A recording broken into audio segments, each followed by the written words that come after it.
This afternoon, I want to share with you something which I consider to be a master key to wise decision making. When I was a kid, we didn't call them master keys, we called them skeleton keys. A skeleton key, as a master key, is a key that opens many different locks.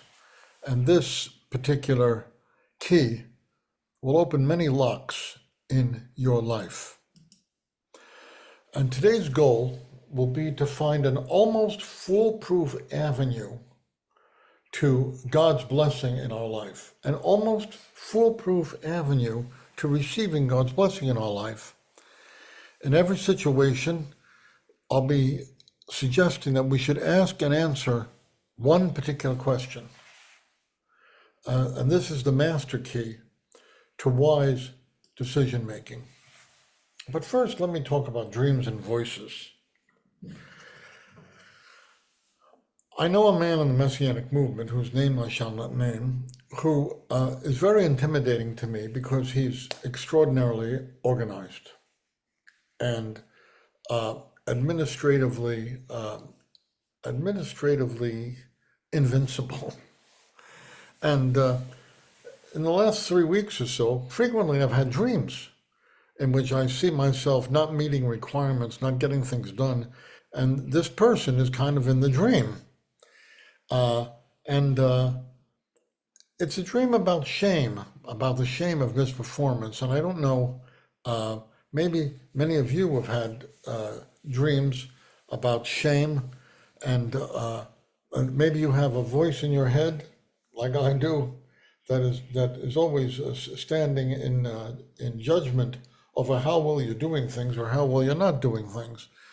I suggest this is a common practice. I want to talk for a moment before we go to the next slide about shame and honor cultures. There are some cultures in the world, Asian cultures are almost uniformly, if not uniformly like this. They're shame and honor cultures, where your standing in a culture is not based upon your self-esteem. Your self-esteem is irrelevant. What you think of yourself is your own narcissistic business. But your standing in the culture is what other people think of you. If they think of you as being loyal to the values of the culture and an exemplar of the things that they hold important, then you have high status and you're honored. But if you don't measure up to their high standards and their particular cultural values, or if you violate something, you become a perennial outsider, perennially one down. These are honor-shame societies, honor-shame societies. I'm talking about this because in our Haftarah, as we're going to see, our Haftarah is all about honor and shame. So I want to talk about this. Now I want to come to King Christian of Denmark, King Christian X of Denmark. He was the king of Denmark in the Second World War period. When the Nazis demanded that Denmark turn themselves over to Nazi rule, Denmark capitulated. Why? Because they're a very small country comparatively. Their land was flat. The Germans already had a land bridge to Denmark, and King Christian wisely knew that if he did not submit to Nazi rule, that the Nazis would come in and destroy very much of that country and many of the people. So King Christian X and his parliament surrendered to Nazi rule. But that's not the end of the story. Unlike many rulers in Europe who, when their countries came under Nazi rule, many of the rulers went into exile where they were safe, King Christian chose to stay in Denmark, and every day for 2 years, every day, he would get on his horse. The horse's name was Jubilee, in case you wonder, and he would ride in the streets of Copenhagen on the horse, with no guard, no groom, nobody with him but the king himself, riding on his horse in the streets of Copenhagen. This was extremely strengthening to the people because he was saying, in effect, look, we are occupied right now by the Nazis, but we're still here. You're here, I'm here. We are still Denmark, and we are proud of who we are. So he heartened the spirits of his people by this act, this very symbolic act. There came a time when, through an informer, the people of Denmark found out the Nazis were coming in to grab all the Jews. There were 7,800 Jews in Denmark at that time. 7,800, 7,800. And the people of Denmark gathered together and made a deal with Sweden, and they set apart to first hide the Jews so the Nazis couldn't find them, and then to smuggle all these Jews into Sweden where they would be safe. Now,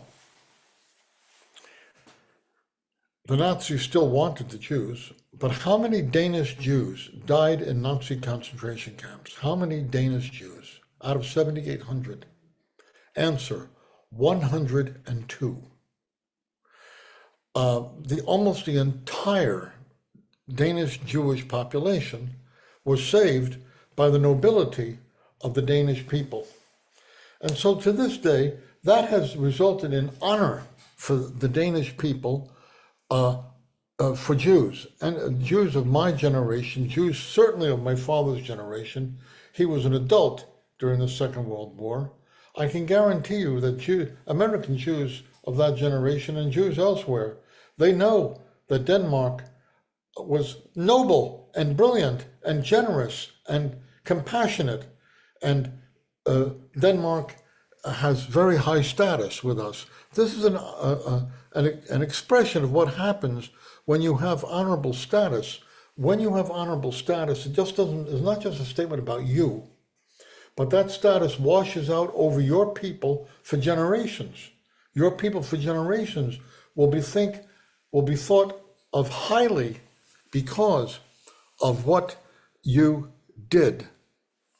Now, I went to school with a guy named BJ, and I'll tell you a story about him. BJ was from India, and he went to the School of Intercultural Studies at Fuller Seminary, where I attended.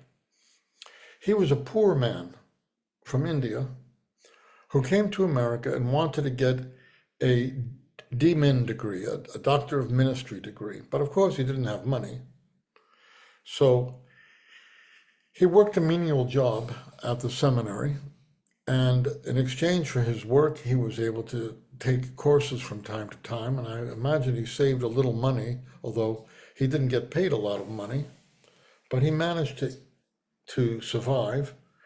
And I know that he was here in America for at least 10 years, and I think it was more like 20 years, separated from his family back in India. Why did he do that?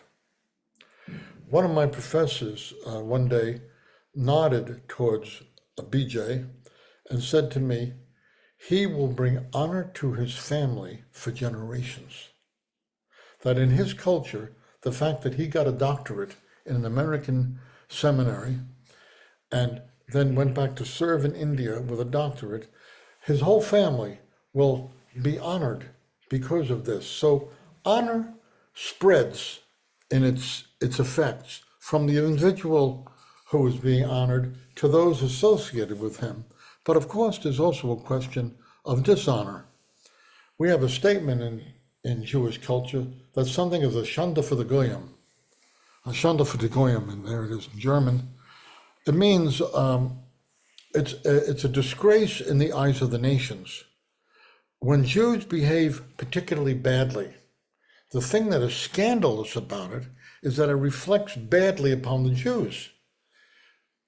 Example, Jeffrey Epstein. All his sexual chicanery. There were people who at that point said, well, you know how these Jews are. And then his misdeed washes over our people, bringing shame to our people. So not only honor spreads, but shame spreads. And then of all the people in my lifetime who are a shanda for the goyim, are a disgrace in the presence of the nations, this is the man, Bernie Madoff. If you want to know more, you go online and just take a look at a listing of the damage this man did. It's incalculable, incalculable. He ripped off his own synagogue for $1.5 billion. He was the chairman of the board of Yeshiva University. He ripped them off for, I think, $1 billion. He ripped off many Jewish foundations, charitable foundations. Elie Wiesel's foundation lost $14 million. Many individuals lost their retirement money. We don't know exactly how much money it is, but it's double figures, billions. Double figures, billions.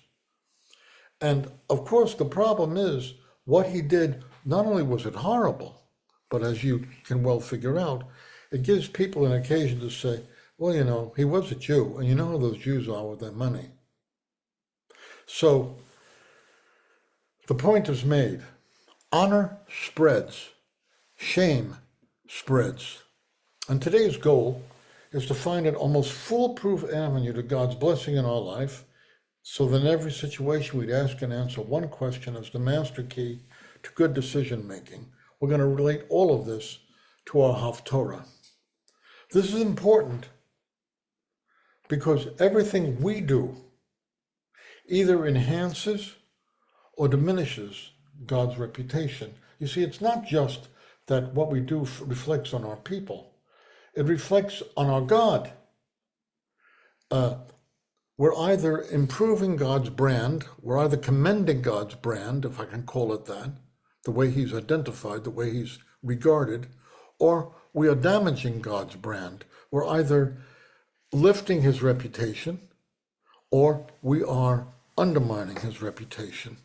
Let's look for a bit at our Haftarah tonight and or this afternoon and see how this is evident in our Haftarah.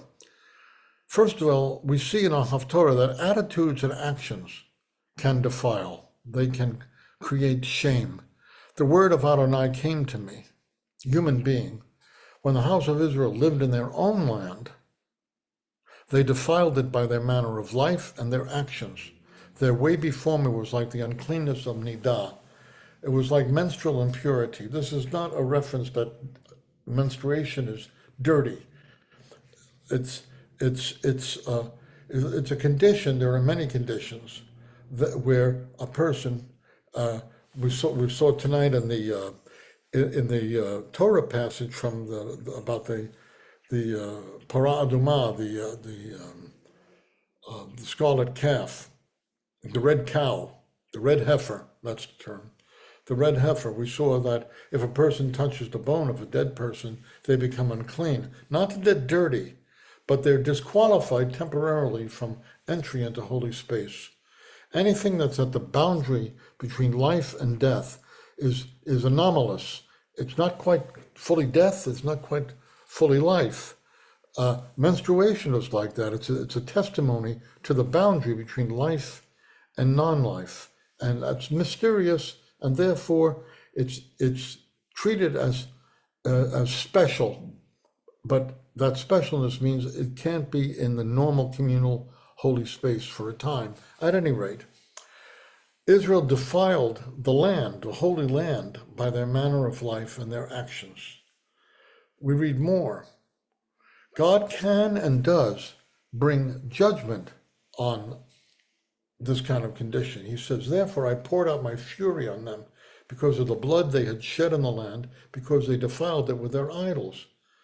I scattered them among the nations, and I dispersed them throughout the countries. I judged them in keeping with their manner of life and actions. So defiling things that are holy, and as we'll see in a moment, especially defiling God's name, is a serious business. God wants to keep holy things from being violated because he wants to preserve a testimony to the fact that there are certain things in experience that are links to God. But if we defile them, then everything looks the same. Here's another. What's the core of defilement? Our Haftarah tells us. When they came to the nations they were going to, they profaned my holy name. That's the core of the problem. They profaned God's name. His holy name, his reputation was damaged, was besmirched. That's what he's talking about. So that people said of them, these are Adonai's people who have been exiled from his land. This makes Adonai look incompetent. That Adonai, this God of the Hebrews, he couldn't keep his people in their own country. So they're now in exile. They're now victims, refugees in exile. These are Adonai's people who have been exiled from his land. It ruins God's reputation. I'll say more about that in a minute. And verse 21, the second half of this quote, I just repeated the first half. But I am concerned about my holy name, which the house of Israel is profaning among the nations where they have gone. God's concern is about his holy name. And you'll say, Rabbi, is God a narcissist? Why does he care about his holy name? Well, first of all, he's the king of the universe. The king of the universe has the ultimate dignity in all of reality. And if the king of the universe says, I don't like my name being dragged in the mud, who are we to say, that's a little touchy? No, that's first. But secondly, the meaning of life for human beings is to know God and to enjoy him forever. The Presbyterians say that the Westminster Confession says that, and they really got it right. The chief end of man, the chief destiny of people, is to know God and to enjoy him forever. But if we, especially if we as the people of God, are damaging God's brand, we make God to appear to be the God of an incompetent God who cannot keep us holy, cannot keep us in our land. If we make him to appear to be a God who is complicit with the kind of wickedness that Epstein and Madoff perpetrated, if he appears like that, he loses his appeal to people whom God created to know him. He loses his appeal, and he loses it just messes up the whole salvific purpose of God. It's an extremely serious thing. So he's concerned about his holy name. And God will move to vindicate his reputation before the nations. It says this in Haftarah 2. Therefore tell the house of Israel that Adonai Elohim says this. I'm not going to do this. He's going to be purifying Israel. We heard about he'll put a spirit in them. He'll anoint them. He'll put a spirit in them. He'll cause them to walk in his paths. He'll renew them. He'll return them to the land. He says, I am not going to do this for your sake, house of Israel, but for the sake of my holy name, which you have been profaning among the nations where you went. I will set apart my great name. I will sanctify my great name. I will consecrate my great name to be regarded as holy. He wants to restore his reputation. And the way he does that is by returning Israel from exile so that he's again appears competent in the sight of the nations. And he also wants to make them holy. So he puts his spirit in us to make us holy. This is partially in order to vindicate his name and his brand. I will set apart my great name to be regarded as holy, since it has been profaned in the nations.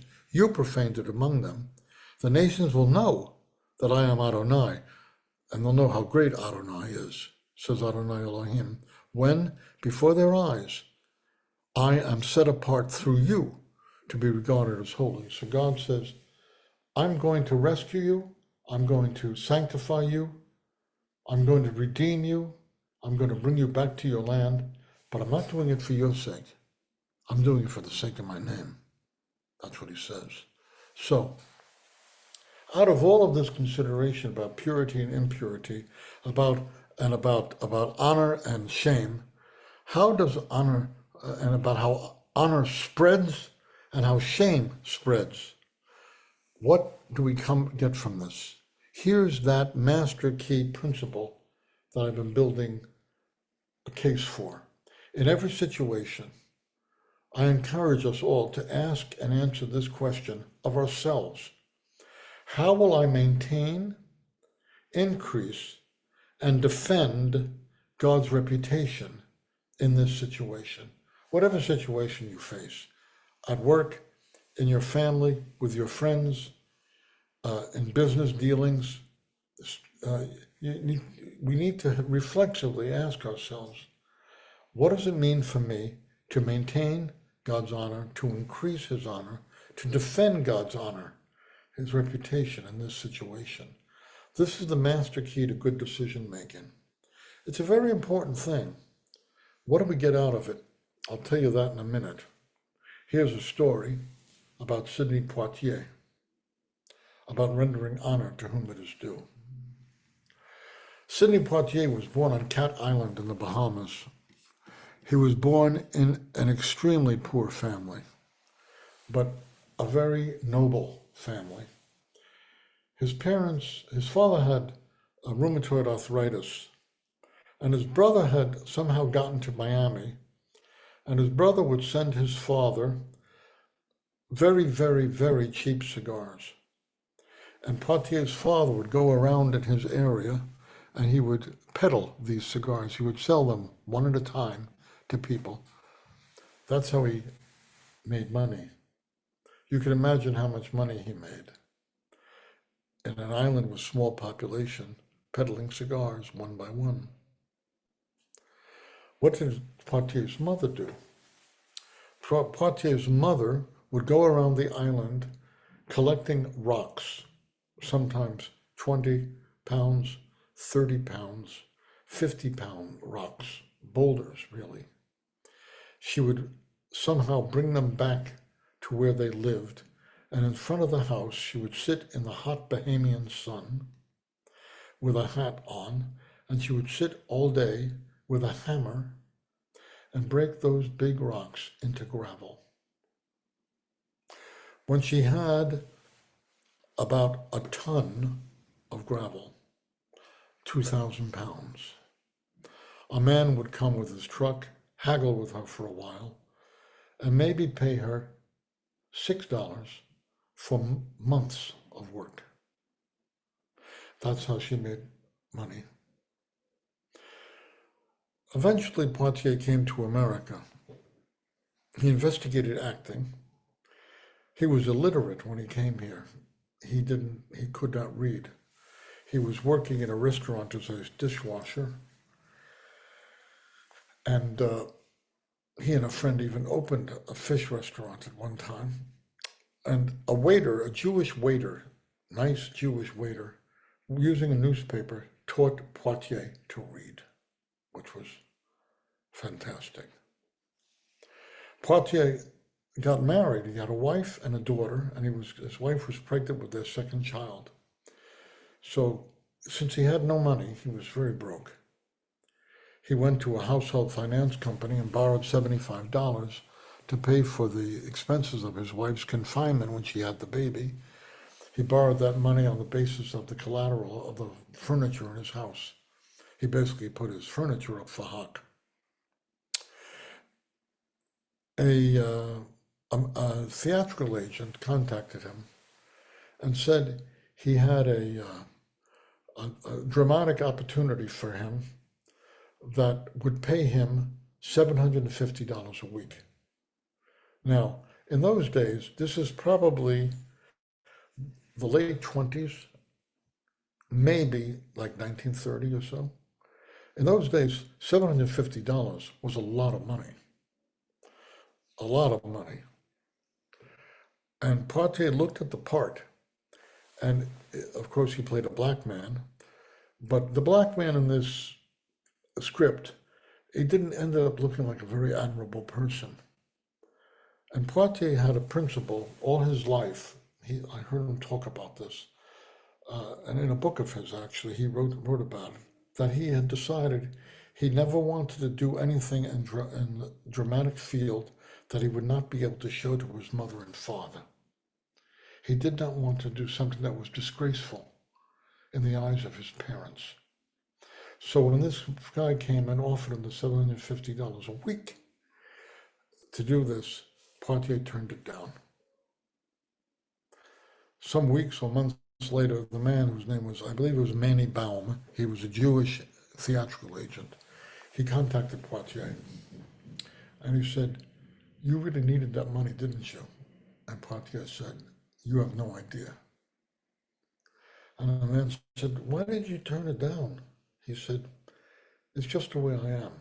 He didn't tell the man exactly the reason, but the man, Manny Baum, said, "I want to be the agent of a man like you."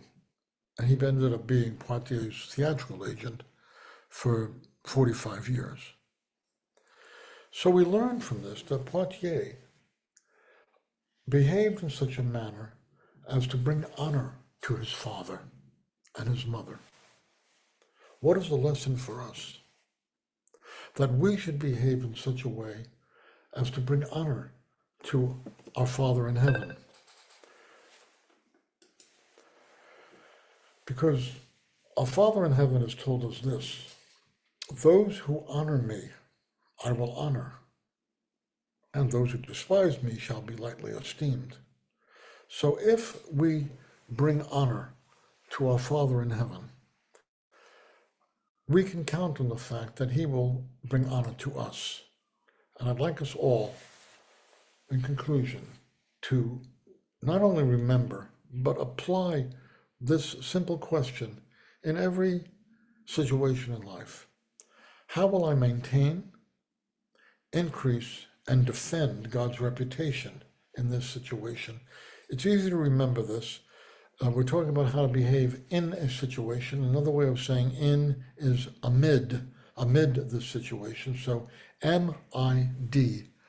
How will I maintain, increase, and defend God's reputation in this situation?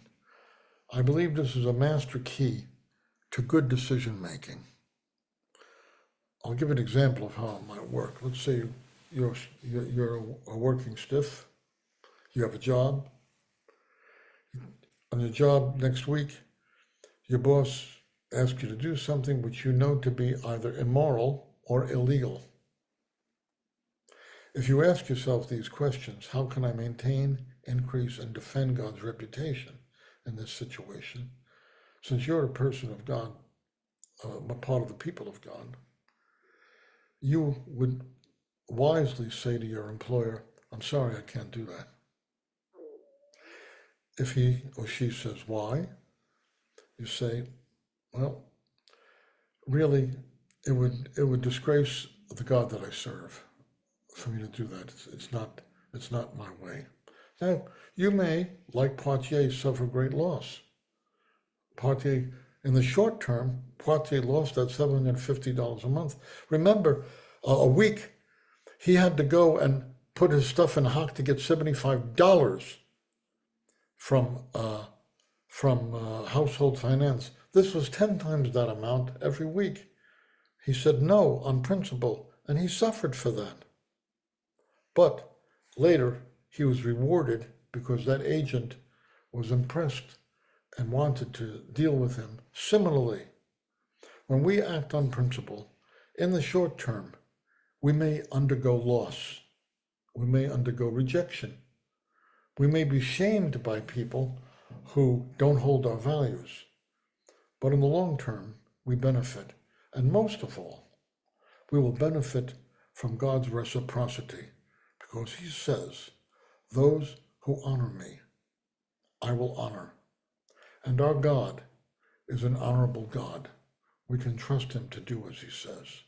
So, Shabbat Shalom, Shavua Shalom, Chaye Shalom. May have a good Shabbos, a good week, and a good life. Amen.